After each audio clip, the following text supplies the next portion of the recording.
The call came during a critical moment in surgery.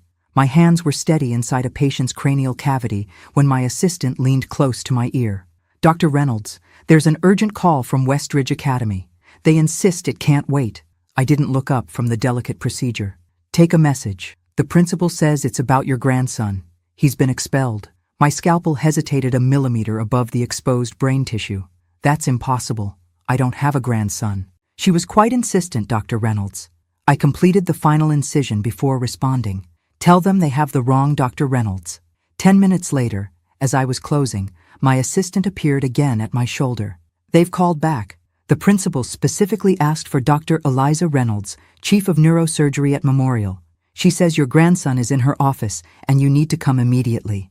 Something in my assistant's tone, a note of urgency beyond mere message delivery, made me pause. Did she give a name for this supposed grandson?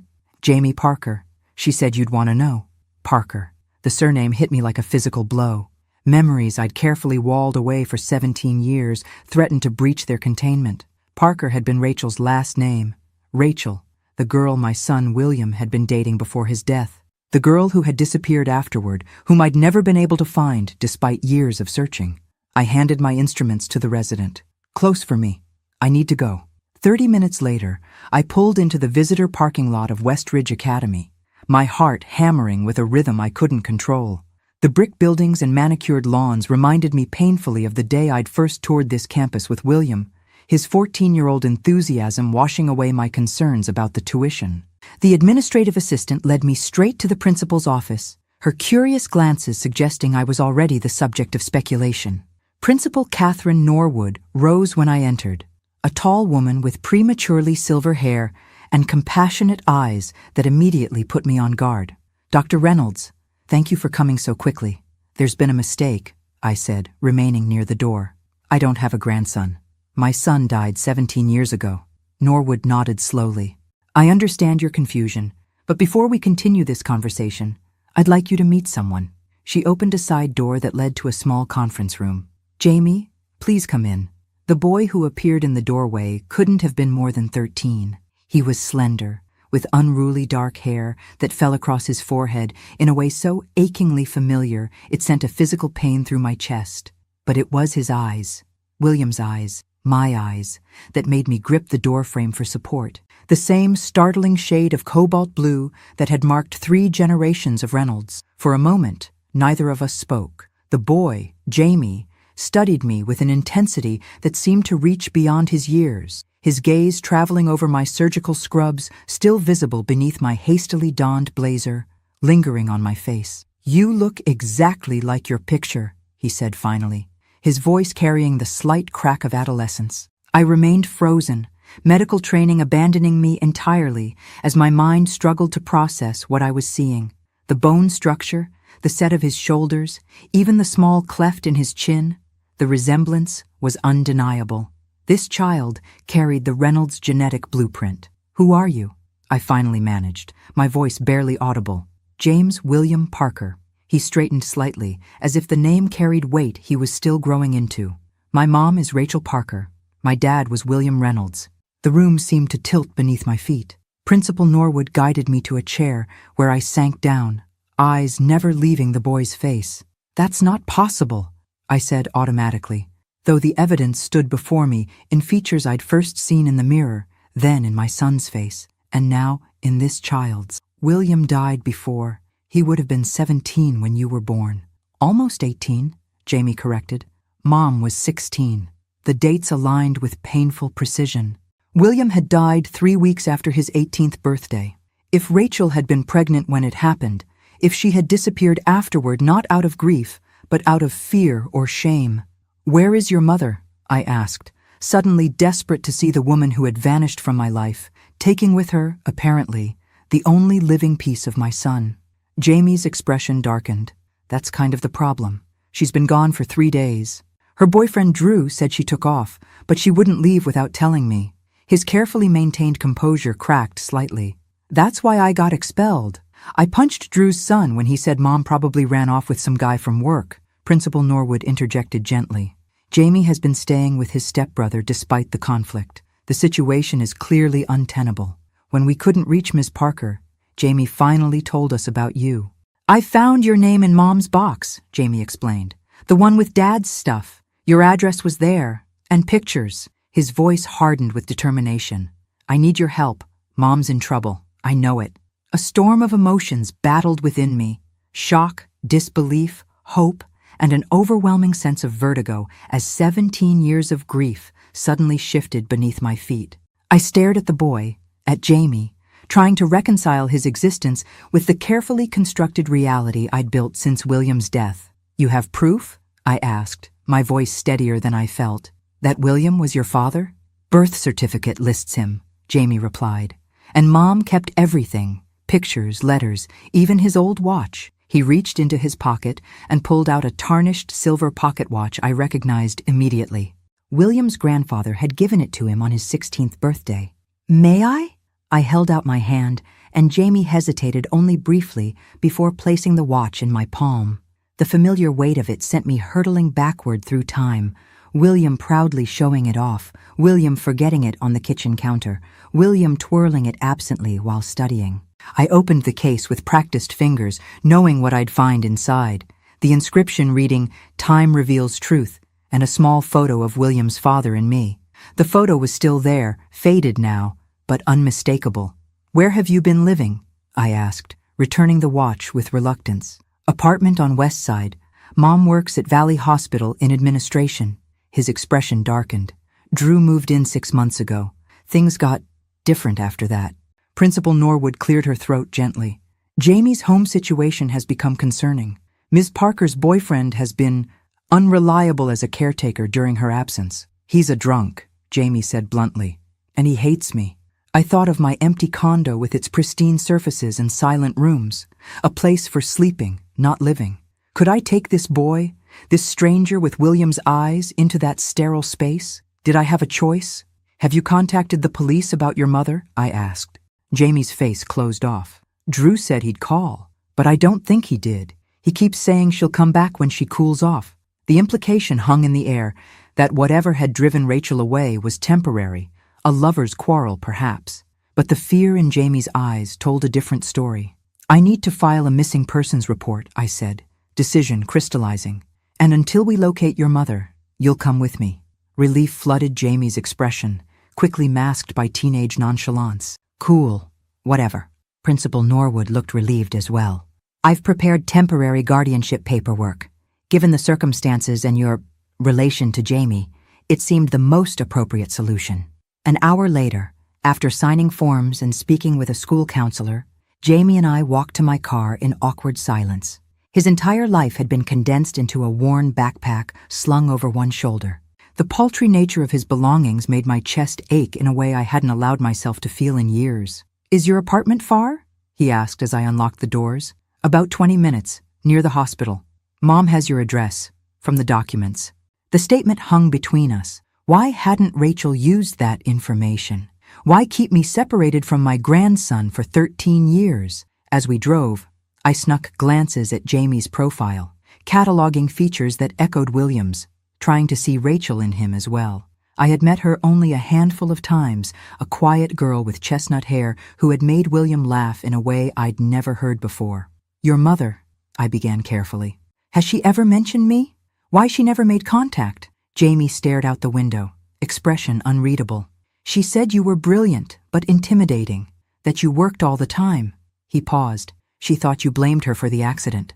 The words struck like a physical blow. The accident wasn't her fault. It wasn't anyone's fault, except the drunk driver who hit William's car. She said you argued. That night, another wave of dizziness washed over me. William and I had indeed fought the night of the accident, a bitter, ugly argument about his future. He had stormed out, driving too fast on rain-slicked roads. I had always assumed he was heading to a friend's house. Had he been going to Rachel instead? We did, I admitted, but that doesn't mean I blamed her. Jamie turned to look at me directly, his gaze uncomfortably penetrating. She said she tried to call you, after, to tell you about me.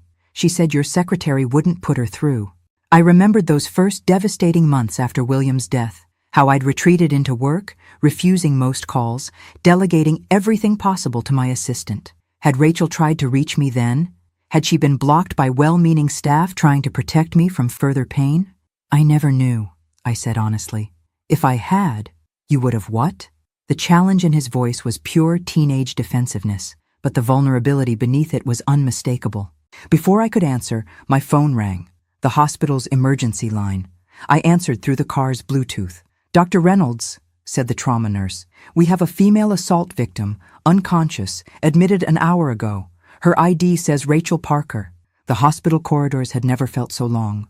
Jamie half ran beside me, his backpack bouncing against his shoulder as we navigated the familiar labyrinth of the emergency department. I had walked these halls thousands of times as a surgeon, always insulated by professional detachment. Now every step echoed with personal dread. "Is she going to die?" Jamie asked, his voice cracking. "I don't know," I answered honestly, "but she's receiving excellent care." The trauma bay doors parted for my ID badge. Dr. Samantha Winters, head of emergency medicine, met us at the entrance, her expression shifting from professional to compassionate when she saw Jamie. "Eliza," she said using my first name, unusual in our working relationship. "You know the patient?" "She's my—" I faltered, the relationship still too new and strange to articulate. "This is her son, my grandson." If Samantha was surprised by this revelation, she hid it well. "Ms. Parker has suffered blunt force trauma to the head and torso. CT scan shows a subdural hematoma. We've paged neurosurgery." "I want Dr. Levine," I said immediately, naming the colleague I trusted most. "And I want full access to her case." "You know the protocols about treating family," Samantha began. "I'm not treating her. I'm observing." My tone left no room for argument. She nodded curtly. "She's in trauma 3, being prepped for surgery. 2 minutes, then we need to move." Jamie had gone very still beside me, his face pale. "Can I see her?" The professional part of me wanted to protect him from the sight of his mother broken and unconscious. The newly discovered grandmother in me recognized he needed truth more than protection. "Briefly," I agreed. Rachel Parker lay surrounded by medical equipment, her face barely visible beneath bruising and an oxygen mask. At 33, she still resembled the teenager I remembered. The same heart-shaped face, now matured into a woman's features. Her chestnut hair was matted with blood where it wasn't shaved away for the impending surgery. Jamie approached the bedside, reaching for her hand with heartbreaking gentleness. "Mom," he whispered, "I found her. William's mom. I told you she'd help us." I stood frozen, watching this child speak to his unconscious mother with such raw certainty in my assistance, a faith I had done nothing yet to earn. "Who did this to her?" I asked, my voice hardening. "Drew," Jamie said without hesitation. "Had to be. They were fighting about money, about me." His jaw tightened in a way so reminiscent of William that my chest constricted. He said if she'd gotten rid of me years ago, they wouldn't be so broke now. Fury rose in me, cold, precise, and clarifying. This man had harmed a woman connected to my son, had threatened a child of my blood. The protective instinct that surged through me was primitive and absolute. "Time to go," a nurse announced, disconnecting monitors for transport. As they wheeled Rachel toward surgery, I placed my hand on Jamie's shoulder. "She's in good hands. Dr. Levine is the best neurosurgeon at Memorial besides me." "Will she remember me?" he asked, the question breaking through his careful composure. "If she wakes up?" "When she wakes up," I corrected firmly. "We'll be right here." The hours of Rachel's surgery stretched interminably. I secured a private waiting room normally reserved for hospital donors, ordered food that Jamie barely touched, and made calls to the police to report the assault, to my assistant to clear my schedule for the next week, and to security to ensure Drew wouldn't gain access to Rachel should he appear. Jamie alternated between pacing and sitting in rigid silence, his body humming with barely contained emotion. Occasionally, he would pull out William's pocket watch, turning it over in his hands as if it contained answers. "Tell me about your mother," I said, breaking a long silence. He glanced up, guardedness warring with the need to talk. "She works all the time. 2 jobs sometimes. She's really smart but never finished college." A flicker of pride crossed his face. "She can remember every patient's name at the clinic, even the difficult ones. And school? The expulsion?" His expression closed again. "It was stupid. Derek, Drew's son, said Mom was probably shacked up with her boss, that she'd been looking for a way out of being stuck with me." His fists clenched. I broke his nose. "Understandable," I said. surprising both of us. Inappropriate, but understandable. Jamie studied me with renewed interest. You're not mad? About the fight? No. Violence isn't the answer, but loyalty is a Reynolds trait. I hesitated, then asked the question that had been burning inside me. What else has your mother told you about William? About your father? That he was smart, funny. A ghost of a smile touched his lips. That he could solve Rubik's cubes in under a minute and hated peanut butter. That he was going to be an engineer. His eyes, William's eyes, met mine. That he would have loved me if he'd known. The simple statement cracked something inside me that had been sealed for 17 years. Of course William would have loved this boy. My son, for all his teenage rebellion, had possessed a boundless capacity for love. She was right about that, I said softly. He would have adored you. Dr. Levine found us shortly after midnight, his surgical cap still on, exhaustion evident in the lines around his eyes. I stood immediately, reading his expression with the practiced eye of a colleague. She's stable, he said, addressing us both. The surgery went well. We evacuated the hematoma and controlled the intracranial pressure. There's significant swelling, so we're keeping her sedated for now. Jamie stepped forward. When will she wake up? Levine glanced at me before answering, a professional courtesy. I nodded slightly. We'll begin weaning her off sedation in 48 to 72 hours, depending on how the swelling responds. Then it's up to her. He hesitated. There was a lot of trauma, Jamie. We need to be prepared for a potentially lengthy recovery. But she'll be okay? The desperate hope in his voice made him sound younger than his 13 years. The next few days are critical, Levine replied honestly. But she's young and otherwise healthy. That works in her favor. After Levine left, Jamie collapsed into a chair. The adrenaline that had been sustaining him finally depleted. I sat beside him, uncertain how to offer comfort to this child I barely knew. You should get some rest, I said. They won't allow visitors in ICU until morning. I'm not leaving, he insisted, jaws set in stubborn determination. I wasn't suggesting you should. My office has a couch. I hesitated. I've slept on it many nights when surgeries ran long. He studied me suspiciously, as if searching for deception. You're staying too? Of course. The answer came automatically, surprising me with its certainty. 24 hours ago, my schedule would have been inviolable, patience immovable. Now, nothing seemed more important than maintaining this fragile connection. In my office, Jamie settled awkwardly on the leather couch while I made calls, to the police detective handling Rachel's case, to security to ensure continued protection, to my assistant to further clear my schedule. Through half-closed eyes, Jamie watched my every move, cataloging details about this unknown grandmother. Mom has a picture of him in her wallet, he said suddenly. My dad. They're at some lake, laughing. Cedar Lake. The summer before William died. I remembered dropping him off there, warning him about sunscreen, telling him to be home by 10. Ordinary parental concerns that had seemed so significant then. Cedar Lake, I confirmed. Your father loved it there. Said the water was perfect for swimming. Not too cold, not too warm. Like Goldilocks, Jamie murmured, his eyelids growing heavier. Exactly like that. I smiled, remembering William's precise opinions on everything from water temperature to the proper ratio of chocolate chips and cookies. Do I, Jamie began, then paused, fighting sleep. Do I look like him? The question pierced me. I studied him properly for the first time. The shape of his face, the set of his shoulders, the restless energy evident even in near sleep. Yes, I said softly. Remarkably so. He nodded, seemingly satisfied, and finally surrendered to exhaustion.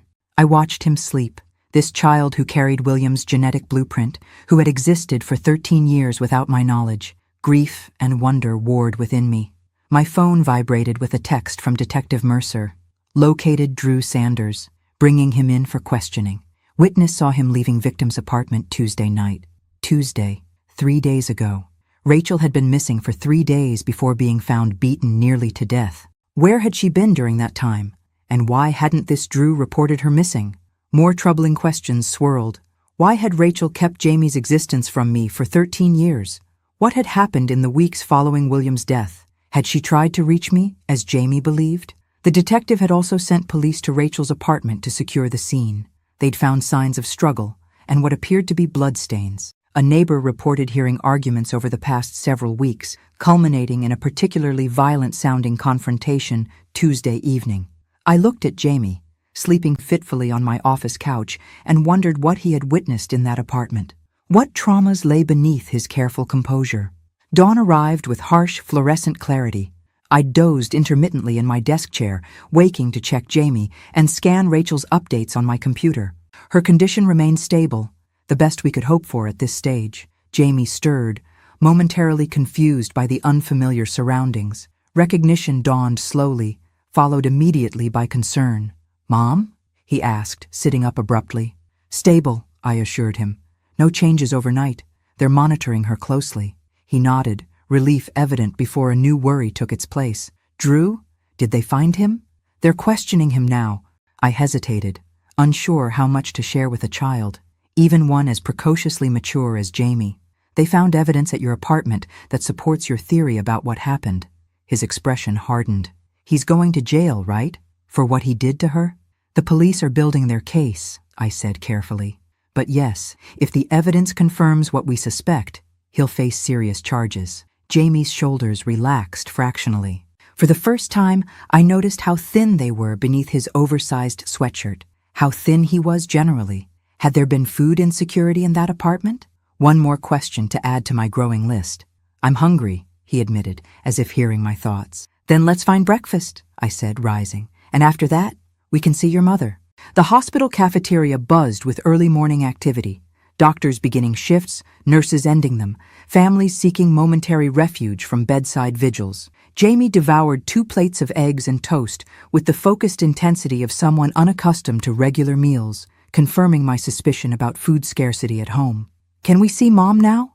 he asked, draining his 3rd glass of orange juice. "ICU visiting hours start at 8, I replied, checking my watch. 20 more minutes.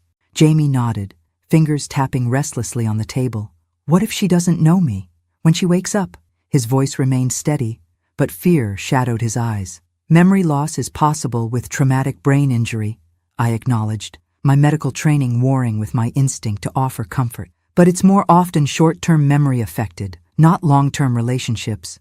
You'll fix her though, right? If something's wrong?" The absolute confidence in his tone caught me off guard. "Mom says you're the best brain surgeon in the country." She had said that?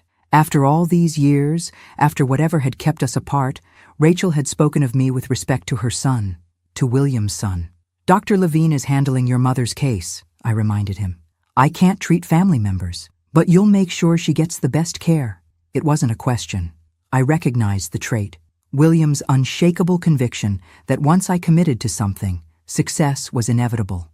How many times had I seen that same expression on my son's face? How many times had I failed to recognize its origins in blind faith rather than arrogance? "Yes," I promised. "Absolutely."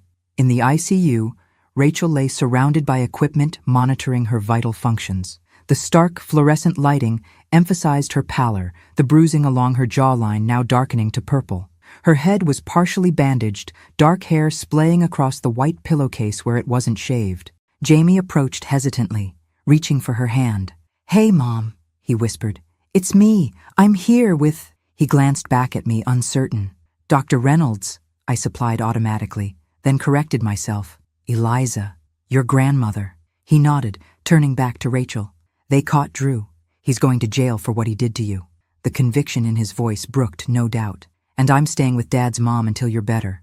She has a fancy office at the hospital and everything." I stood slightly apart, giving him space while monitoring Rachel's vitals with professional assessment. The numbers were stable, encouraging even.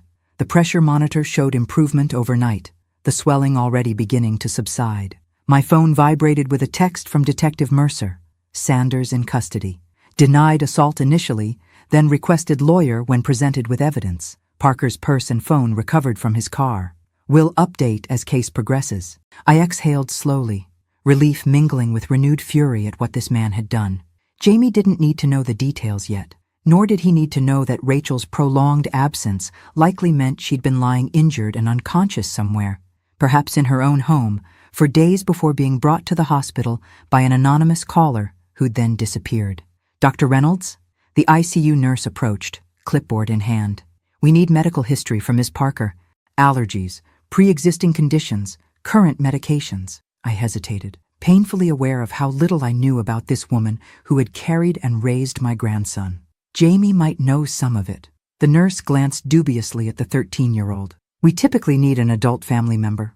I'm her only family, Jamie said, chin lifting in defiance. Besides Dr. Reynolds. And I know all Mom's stuff. Her medication is in the cabinet above the stove, atenolol for blood pressure and something that starts with an L for migraines. The nurse softened visibly.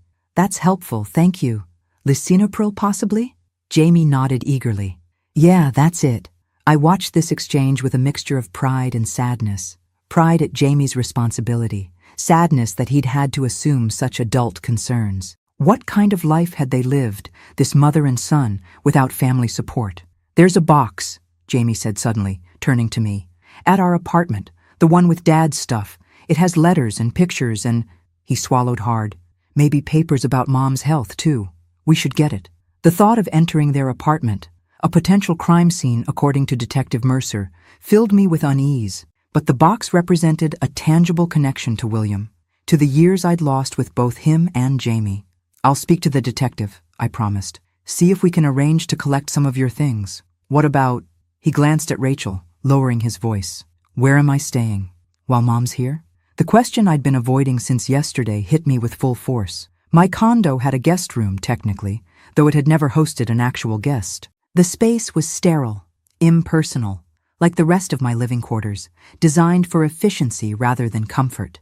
Not a place for a child. Yet where else would he go? Foster care was unthinkable. A hotel, perhaps? No. Equally unsuitable for a minor without an adult, which left only one option. With me, I said, the words feeling strange on my tongue. You'll stay with me, of course. The key turned in my condo door with an unfamiliar weight, no longer just unlocking my private sanctuary, but opening the threshold to a responsibility I'd never anticipated. Jamie stood behind me, his backpack clutched to his chest like armor, eyes taking in the sleek modern hallway with its abstract artwork and cold marble flooring. This is, he began, stepping into the living room with its panoramic city view. Wow. I saw my living space through his eyes, the pristine white furniture arranged for aesthetic appeal rather than comfort, the glass coffee table free of fingerprints or water rings, the bookshelves organized by subject and author. Beautiful, sterile, unlived in. The guest room is this way, I said, leading him down the hallway. The room had been decorated by my interior designer in shades of gray and blue, inoffensive, impersonal, and utterly unsuitable for a 13-year-old boy. You can put your things in the dresser, I offered, as Jamie stood awkwardly in the center of the room. We'll get your clothes and other necessities from your apartment when Detective Mercer gives us clearance.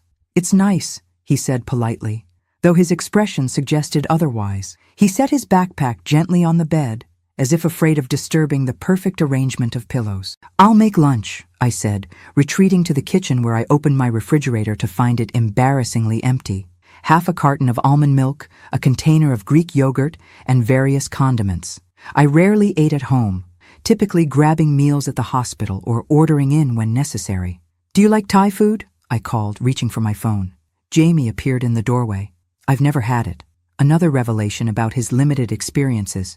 Then today will be your first time. It's one of my favorites. While waiting for the delivery, an uncomfortable silence settled between us. Jamie wandered around my living room, studying the few personal photographs I displayed. Mostly professional achievements, university graduations, hospital galas. There were exactly 2 photos of William. One at his high school graduation, the other a candid shot from a hiking trip when he was 15, laughing at something off camera. Is this him? Jamie asked, pointing to the hiking photo. My dad? I nodded, moving beside him. Yes, he was 15 there. We went hiking in the Cascades that summer.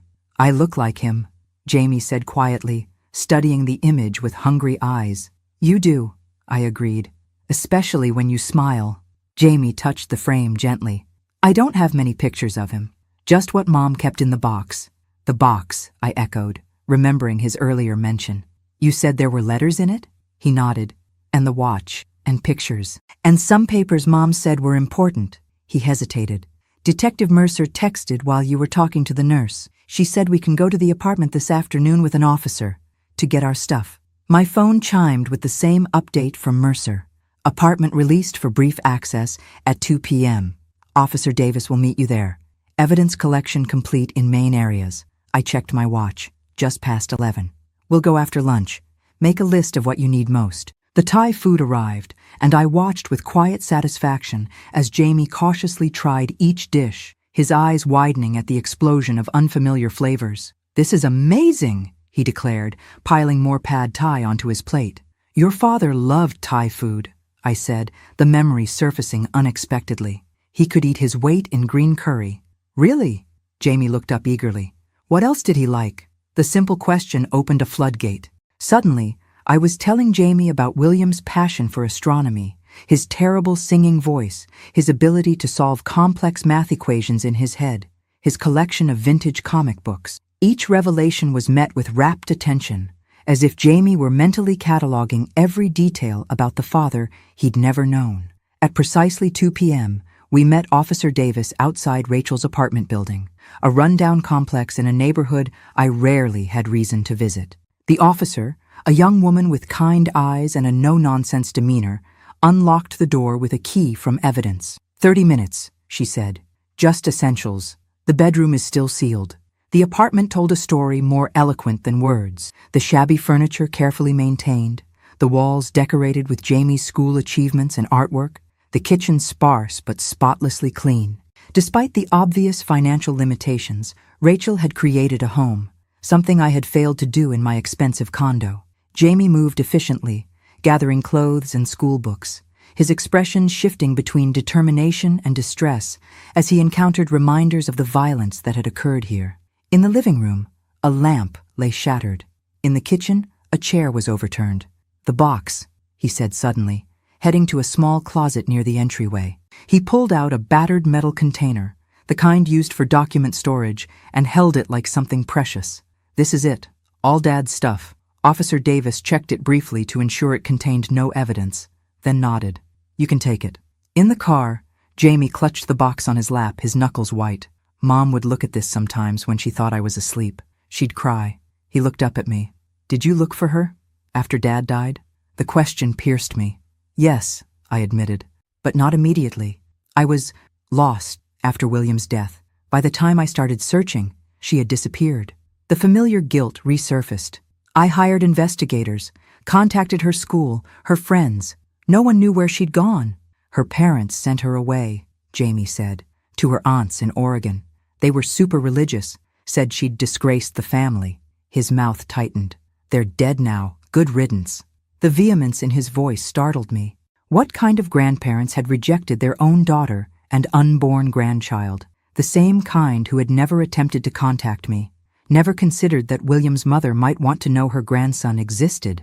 "Jamie," I said carefully as we pulled into my building's garage, "I want you to know that if I had known about you, I would have moved heaven and earth to be part of your life." He studied me for a long moment, weighing my sincerity with those eyes so like William's. "I believe you," he said finally. "Can we open the box now?" We sat at my dining room table, a sleek glass surface that had never hosted a family meal, the metal box between us like a time capsule from another life. Jamie's hands hovered over the lid, suddenly hesitant. "Mom never let me look through everything," he admitted. "She said some things were just for her." "We don't have to open it," I offered, though curiosity burned within me. "No, I want to." He took a deep breath and lifted the lid. The contents were carefully organized, photographs secured in plastic sleeves, letters bundled with faded ribbon, a small velvet pouch, and various mementos, movie ticket stubs, a pressed flower, a Westridge Academy patch from William's uniform.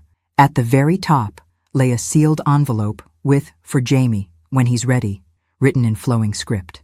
Jamie stared at it, transfixed. "That's Mom's handwriting. Do you want to read it now?" I asked gently. He shook his head. "Not yet. Let's see the other stuff first." The photographs told a story I'd never been privy to. William and Rachel at a carnival, faces painted, laughing at the camera. William playing guitar on a park bench while Rachel watched adoringly. The two of them at what appeared to be a school dance, William in an ill-fitting suit, Rachel radiant in a simple blue dress. They looked so young, so full of possibilities. "Your dad was quite the musician," I said, tracing William's image with my fingertip. Self-taught on the guitar. He used to drive me crazy practicing the same chord progressions for hours. Really? Mom never mentioned that. Jamie's expression brightened. I've always wanted to learn guitar. Another connection. Another inheritance beyond genetics. I filed the information away. A birthday present, perhaps?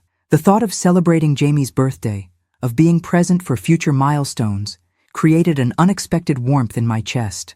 What's this? Jamie pulled out a small notebook, its cover worn from handling. William's journal, maybe? I'd never seen it before. Jamie opened it carefully. It's Dad's handwriting, but it's addressed to Mom. He flipped through pages, eyes widening.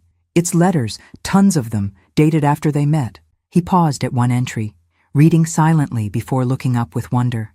He was writing to her every day after they met at summer camp, even though they lived in different states. He handed me the journal, and I read the entry dated July 28th, 17 years and 3 months ago. Rachel, I know we just said goodbye yesterday, but I already have so much more to tell you. Dad thinks I'm crazy for being this hung up on a girl I just met, but he doesn't understand. You're different from anyone I've ever known. 2 weeks at camp wasn't enough. Mom's being weird about it too. Keeps reminding me about college applications and how summer romances never last. Whatever. They don't get it. They don't get us. 78 days until Thanksgiving break when I can drive up to see you again. It might as well be forever. The casual teenage dismissal of my concerns, so irritating then, now struck me as painfully poignant. I hadn't understood. I had seen Rachel as a distraction during William's critical senior year, not as the significant relationship she clearly was. Jamie had moved on to the letters, untying the ribbon that bound them. Mom wrote him back. Look, Rachel's handwriting was neat, precise, her letters filled with teenage dreams and daily minutiae and profound declarations of love. I read them with growing understanding of what William had found in this girl. Intelligence, kindness, a gentle humor that must have balanced his intensity.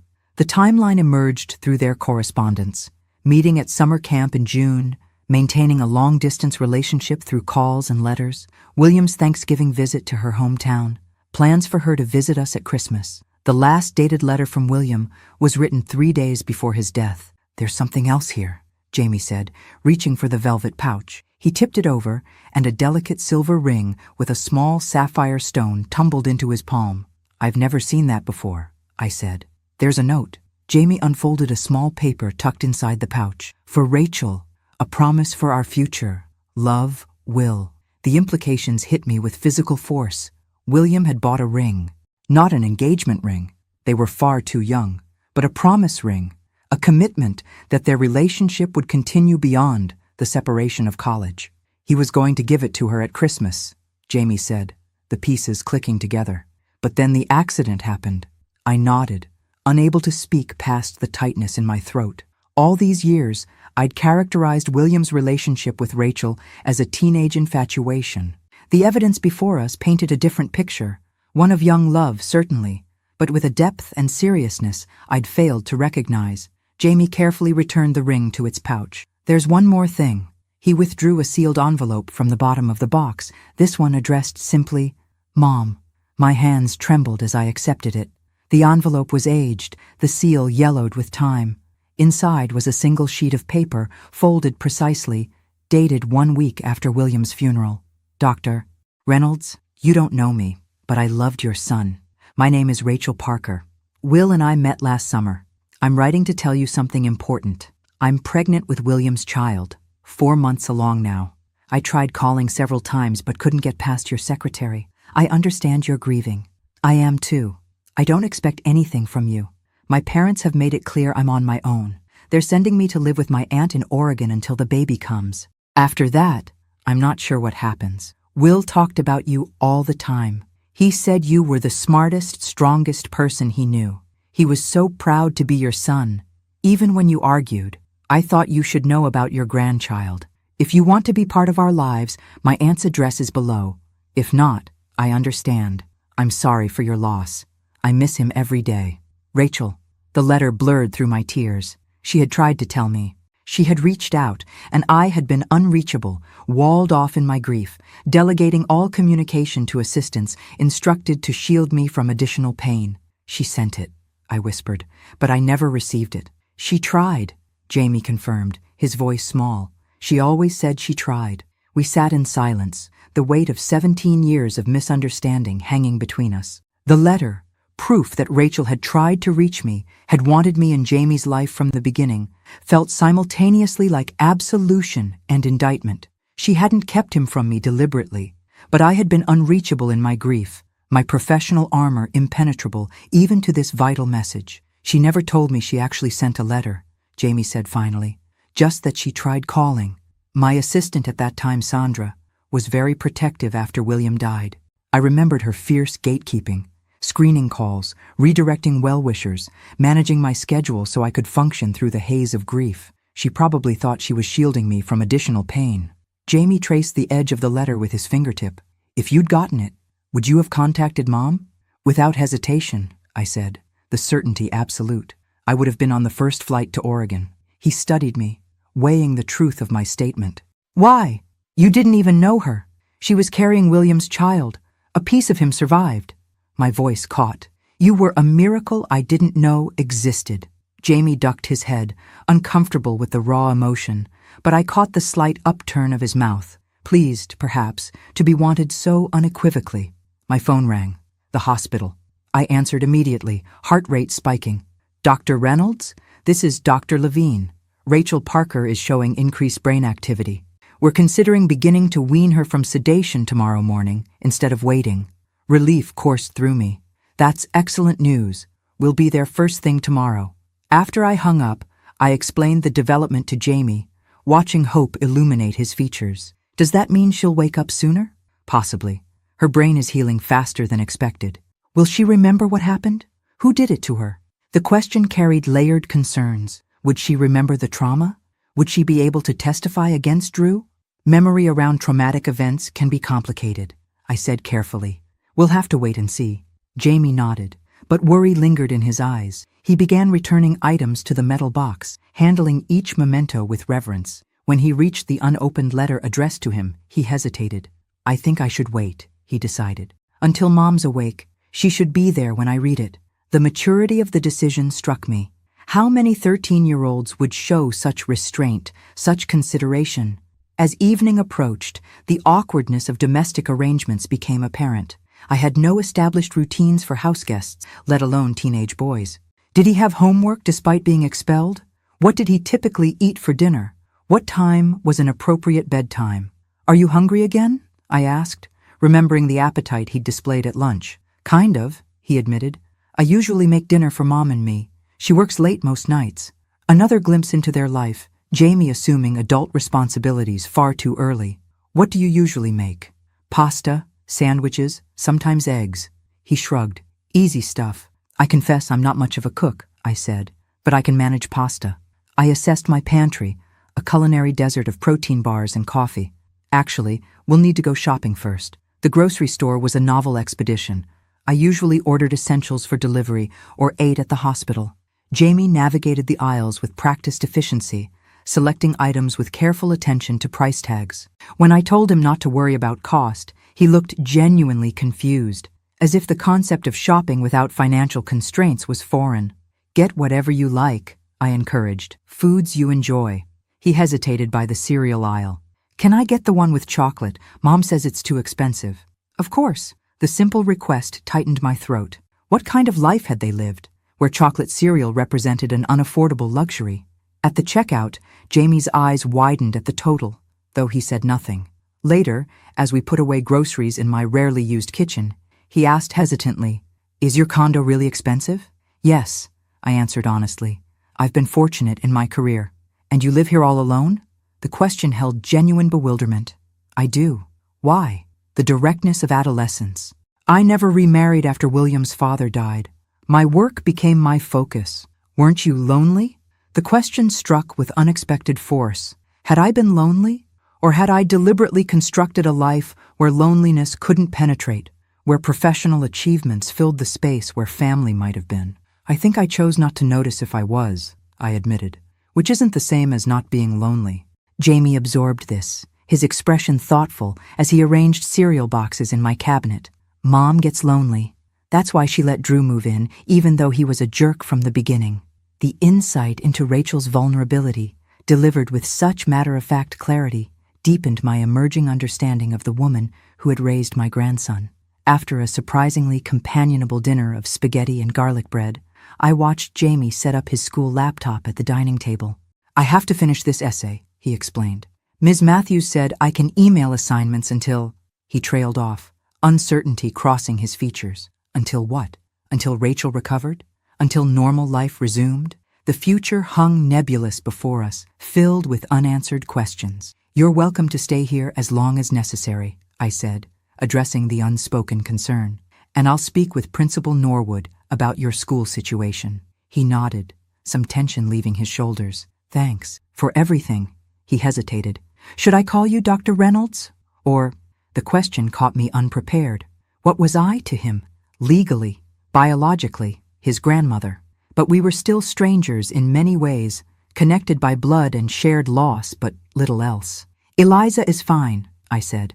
Unless you'd prefer something else." He seemed to consider this, testing options silently. "Maybe? Grandma? Not right away, but eventually? When it feels less weird?" The simple request undid me completely. "I'd like that," I managed. "Very much." Morning came with tentative hope as Jamie and I arrived at the hospital just after 7. Dr. Levine met us outside Rachel's room, his expression cautiously optimistic. "We've begun weaning her from sedation," he explained. "Brain activity continues to increase. Intracranial pressure is normalizing, and her reflexive responses are strong." "When will she wake up?" Jamie asked, the question that had dominated his thoughts since we'd received yesterday's update. "It's not an on-off switch," Levine explained gently. "More like a gradual surfacing. We may see movement, changes in breathing patterns, perhaps some response to stimuli before full consciousness returns." Jamie nodded, absorbing this with the same serious concentration he brought to all medical discussions. Over just a few days, he'd acquired a vocabulary no 13-year-old should need. Subdural hematoma, intracranial pressure, Glasgow coma scale. "Can I sit with her? Talk to her?" he asked. "Absolutely," Levine replied. Many patients report later that they could hear loved ones speaking to them, even in deep sedation.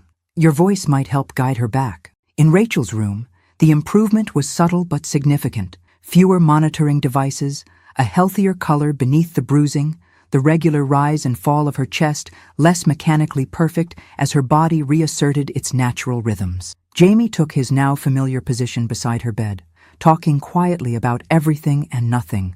The Thai food we'd had for lunch yesterday, the grocery shopping expedition, his progress on the school essay.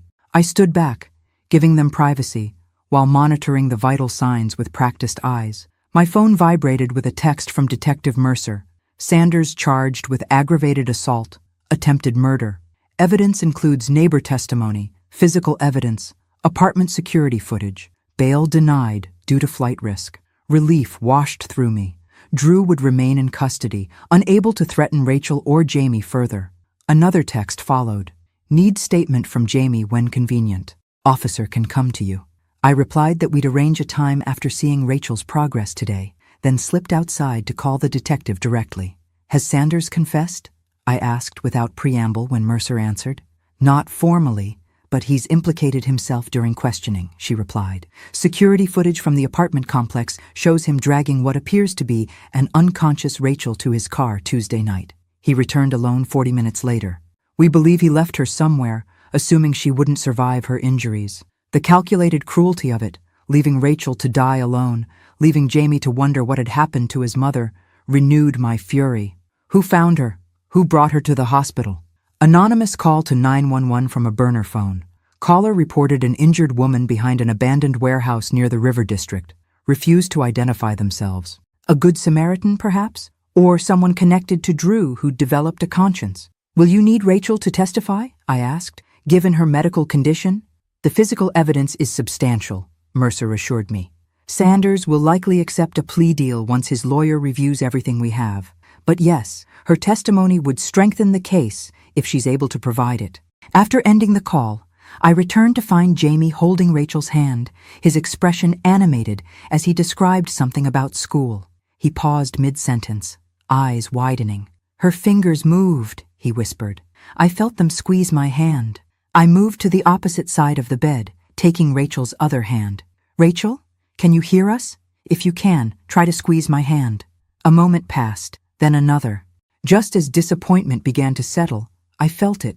The faintest pressure against my fingers, deliberate rather than reflexive. She did it! Jamie's voice broke with excitement.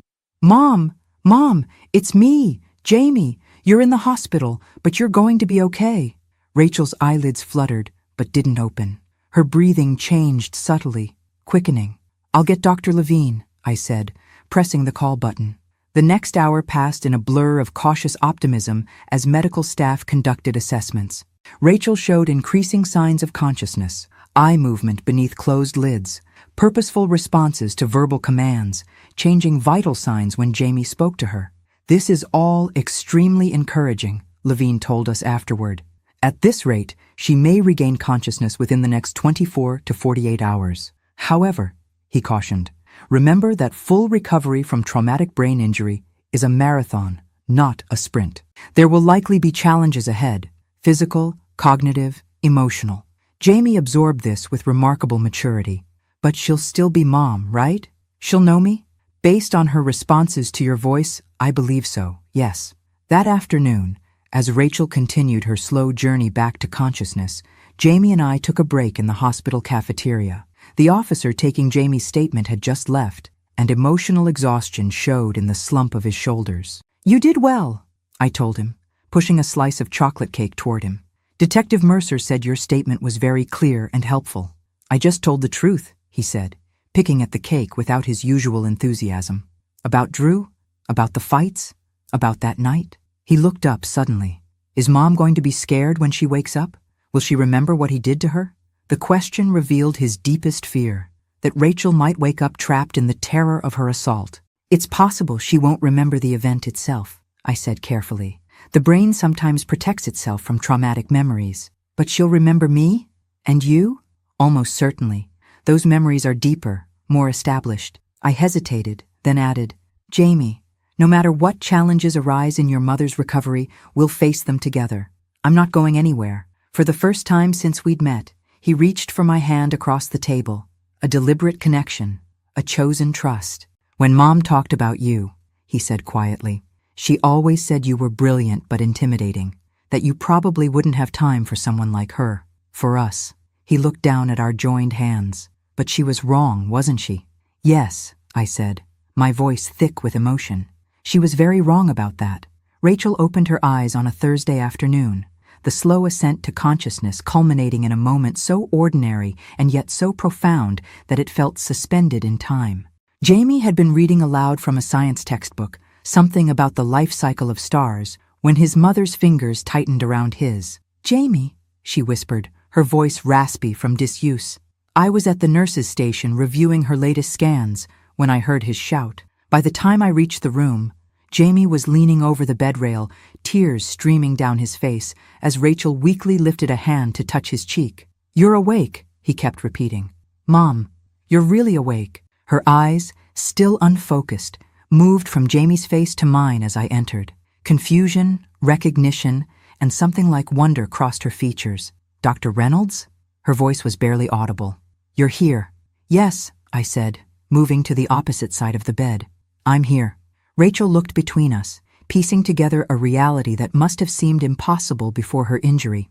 How Jamie found me, I explained gently. He's been staying with me while you've been in the hospital. Her eyes widened, filling with tears. I tried to tell you, she whispered, years ago, about Jamie. I know, I said, taking her hand. I found your letter. I'm so sorry I wasn't there for you both.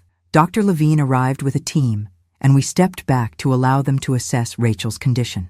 The evaluation confirmed what her awakening had suggested, a remarkably positive prognosis, though with significant rehabilitation ahead.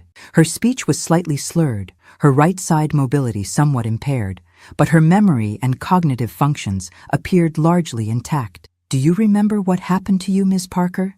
Dr. Levine asked gently. Fear flickered across her face. Drew, she whispered, we fought. About Jamie. About money. Her eyes sought her son. He said terrible things. I told him to leave. Then, she frowned, struggling. Then nothing. That's normal, Levine assured her. Memory gaps around traumatic events are common. When the medical team departed, I offered to leave as well, to give mother and son privacy for their reunion. But Rachel's hand reached for mine. Stay, she said. Please. For the next hour, Rachel listened, as Jamie explained how he'd found me, how we'd discovered the truth about the past, how Drew had been arrested. She drifted in and out of focus, fatigue evident in her features, but her eyes remained fixed on her son, on our grandson, as if afraid he might disappear. When Jamie stepped out to find a snack, Rachel turned to me. I always imagined this moment, she admitted, her voice stronger now. Meeting you again. I rehearsed explanations, apologies. No apologies needed, I said firmly. You were 16, alone, in an impossible situation. I should have tried harder to reach you, and I should have been reachable. I hesitated, then added, He's extraordinary, Rachel. You've done an amazing job raising him. A ghost of a smile touched her lips. He's so much like William. Not just looks, but the way his mind works, that intensity when he's focused on something. Yes, I agreed. I see it too. Will this be weird? She asked suddenly, the direct question reminiscent of Jamie's forthright manner. The three of us? After everything? Undoubtedly, I said, earning a surprised laugh from her. But we'll figure it out. The following weeks established a new normal, as abnormal as it might have seemed a month earlier. Rachel was transferred to a rehabilitation facility where she made steady progress, determined to regain independence. Jamie divided his time between the hospital, my condo, and school, where Principal Norwood had arranged his reinstatement with certain conditions, including regular counseling sessions. My guest room gradually transformed from its sterile perfection into a space that reflected Jamie's personality.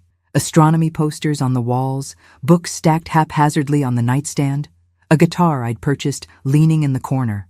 I modified my surgical schedule to ensure I was home for dinner most nights, a change that surprised my colleagues almost as much as it surprised me.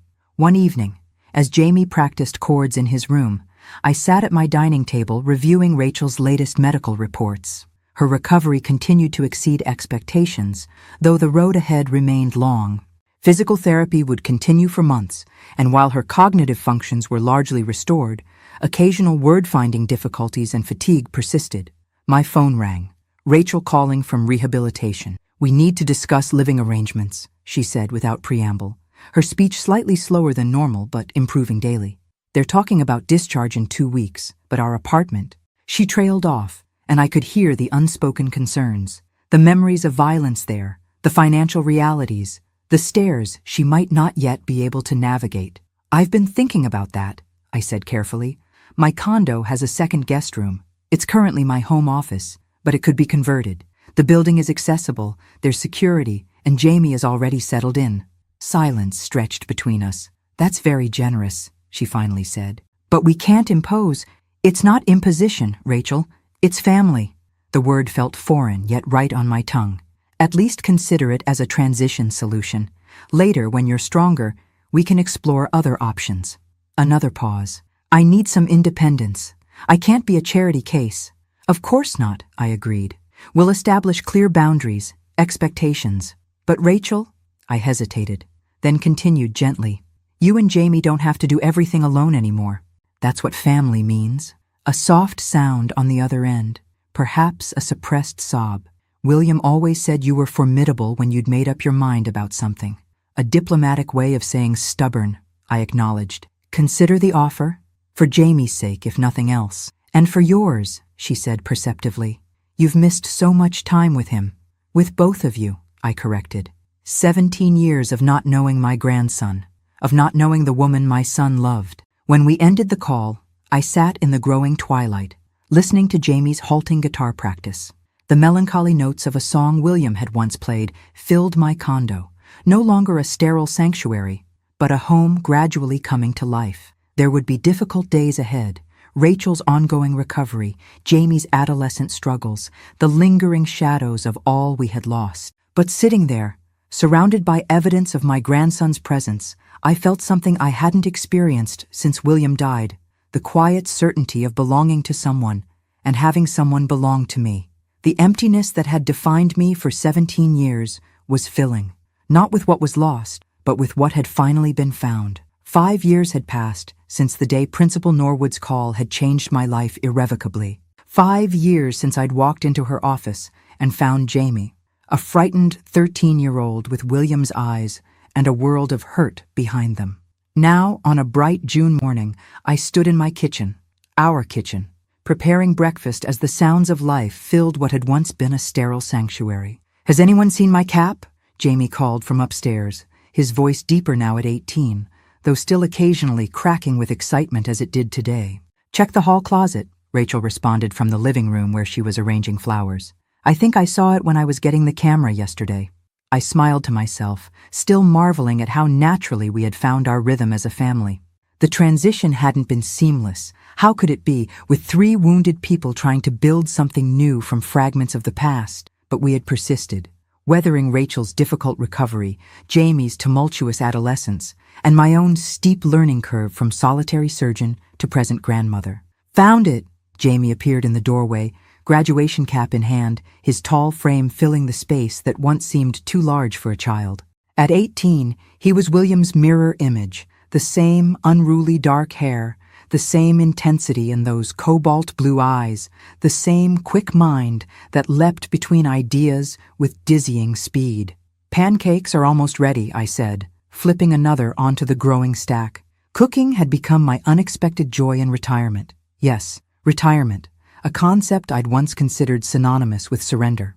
2 years ago, I'd stepped down as chief of neurosurgery, transitioning to teaching and mentorship roles that allowed me to pass on my knowledge while maintaining space for this precious second chance at family. "Smells amazing, Grandma," Jamie said, snagging a pancake directly from the plate. His casual use of Grandma still warmed me, even after all this time. Rachel joined us, moving with the slight asymmetry that remained from her injuries but had become simply part of her graceful motion. At 38, she had transformed her own recovery experience into a career, completing her master's in occupational therapy 2 years earlier. Now she worked with trauma survivors, her personal story providing hope to those beginning their own rehabilitation journeys. "Mom made pancakes on my high school graduation day, too," Jamie said, dousing his stack with maple syrup, though hers were from a box mix. "Hey!" Rachel protested with a laugh. "Some of us were working 2 jobs and getting you to school on time. Gourmet cooking wasn't exactly a priority." The easy banter between them reflected years of shared struggle and resilience, a bond that had only strengthened through adversity.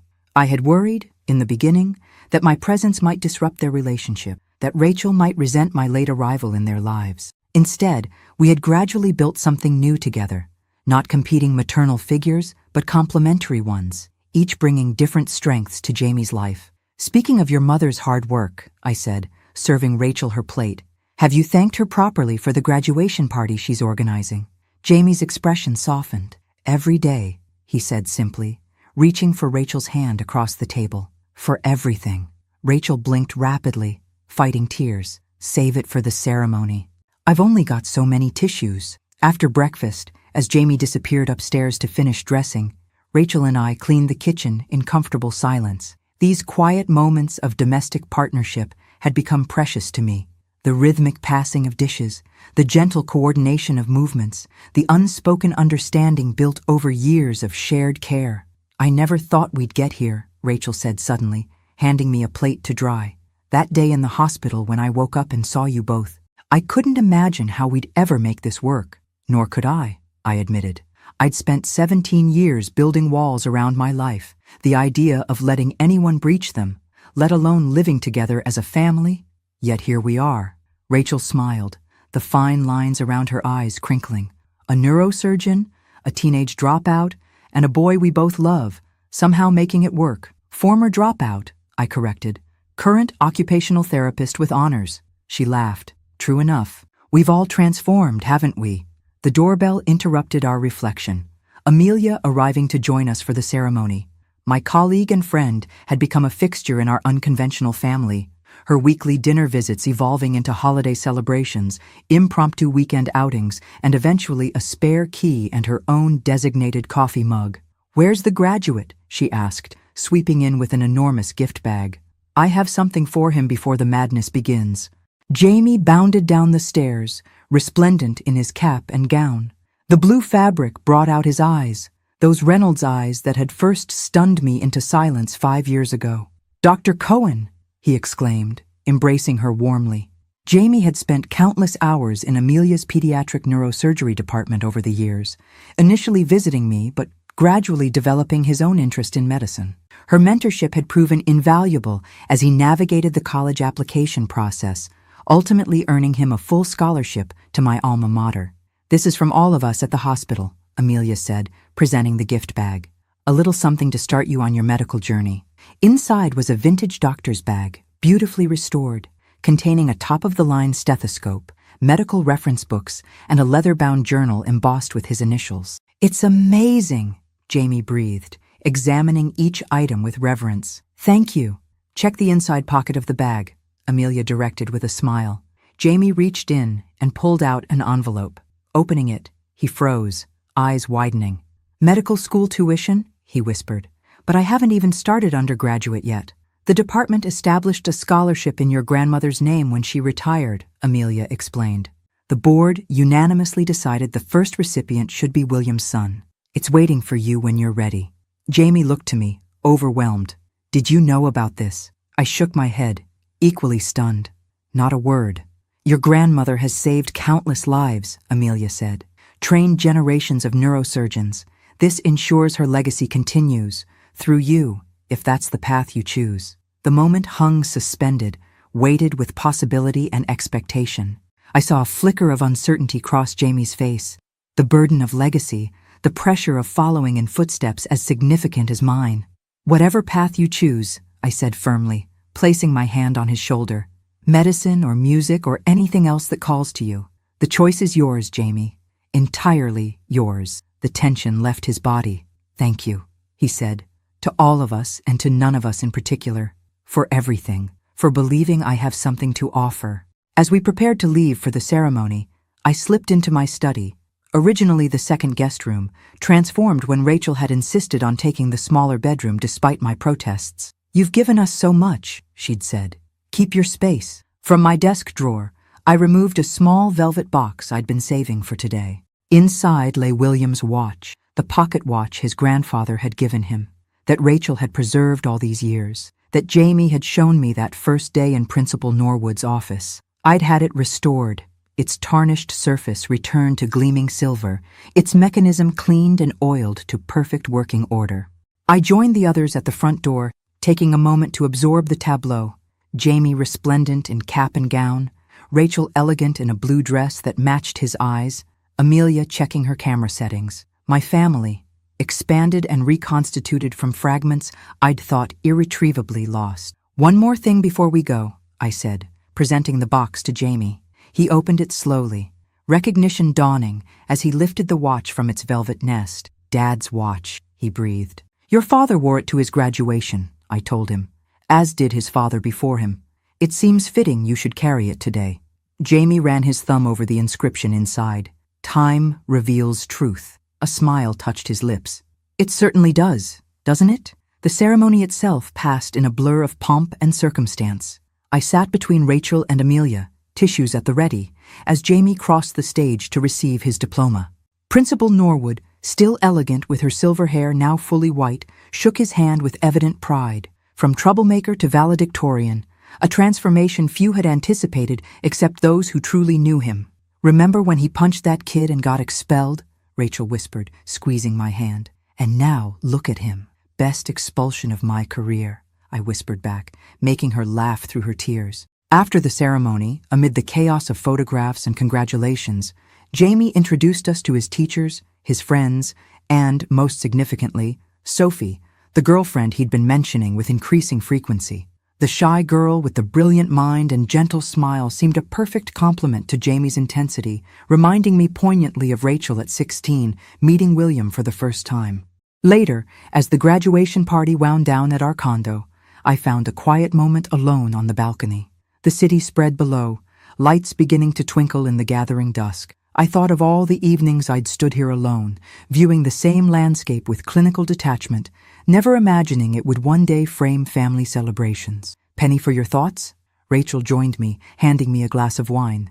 "Just marveling," I admitted, "at how thoroughly life can surprise you, even at my age." She smiled, leaning against the railing.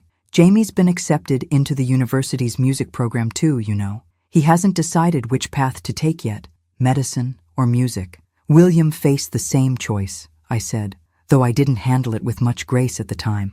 You were trying to protect him from struggle, Rachel observed. I understand that better now, being a parent myself. Yet struggle found him anyway, I said softly. And us, she added. But so did joy, eventually. We stood in companionable silence, watching the stars emerge. Inside, we could hear Jamie playing the guitar, a talent he'd discovered and nurtured over these 5 years, another echo of William that brought bittersweet joy. Do you ever wonder, Rachel asked hesitantly, what would have happened if we'd found each other back then? If your assistant had put my calls through, or if my letter had reached you? The question had haunted me for years, a road not taken that might have spared us all so much pain. Often, I admitted, but then I remember something my mother used to say. Life unfolds exactly as it must, not always as we wish. Rachel considered this. There's wisdom there. We found each other eventually, I said, perhaps when we were ready to truly see each other. Mom? Grandma? Jamie appeared in the doorway, guitar in hand. I've been working on something I want you both to hear. We followed him inside where the remaining guests, Amelia, Principal Norwood, a few close friends, had gathered in the living room. Jamie sat on the edge of the coffee table, adjusting his guitar strings with practiced fingers. This is called The Call That Changed Everything, he said, glancing up with a smile that illuminated his features. It's about how families can be lost and found, broken and mended, and how sometimes the most important connections in our lives begin with a simple phone call. As the first notes filled the room, complex, beautiful, occasionally dissonant, but ultimately harmonious, I felt William's presence more strongly than I had in 20 years, not as a ghost haunting the periphery of my life, but as an integral thread in the tapestry we had woven together, grandmother, mother, and son. Jamie's music built to its crescendo, his fingers dancing across the strings with inherited talent and hard-earned skill. Rachel's hand found mine, squeezing gently as tears tracked silently down both our faces. In that moment, surrounded by the family I never knew I could have, I understood what had eluded me for decades. Legacy isn't found in professional accolades or surgical innovations, but in the love that survives even the deepest losses, and in the courage to answer unexpected calls that change everything.